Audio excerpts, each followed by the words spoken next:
Hello, what's up everyone? Yes, you. Okay kayo mga idol. Ngayon mga idol,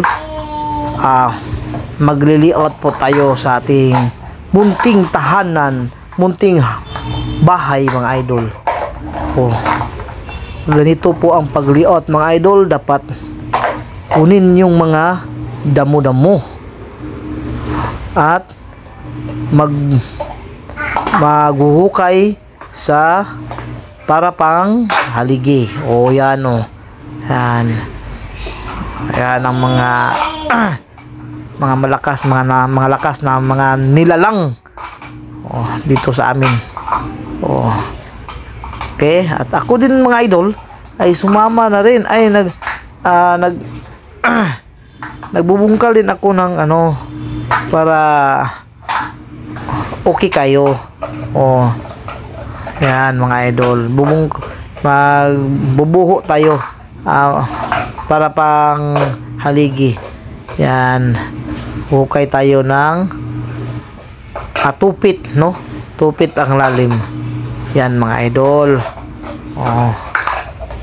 At ang sukat nito mga idol sa ating munting tahanan is 20-24. 20 sa harapan, 24 sa pataas. Yan ang area namin mga idol. Mayroon din tayong munting kubo mga idol para lagyan sa mga materialis. Yan po ating, mayroon na tayong kuryente mga idol. Yan po. Yan po si Foreman mga idol, yung malaki, macho ang katawan. At yan po ang niya, mga body niya. Yung tatlo na yan, mga malakas na nilalang yan mga idol. Yan mga idol, nagli-layout tayo mga idol ha.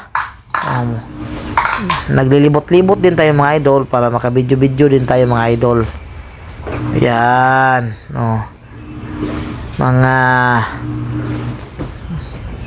mga dalawang hollow blocks ang living mga idol yan. Okay kayo mga idol.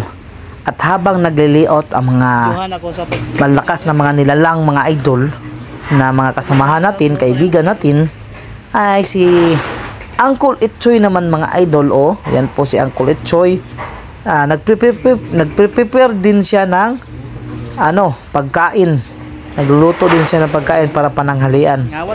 Ang piniprepare niya mga idol ay balat ng baka para gawing balbakwa mga idol. Ang sarap ng balbakwa mga idol. Hindi pa naluluto pero takam-takam ko na ang sarap mga idol. That's all for today's vlog mga idol. Maraming salamat at abangan nyo po ang susunod nating vlog.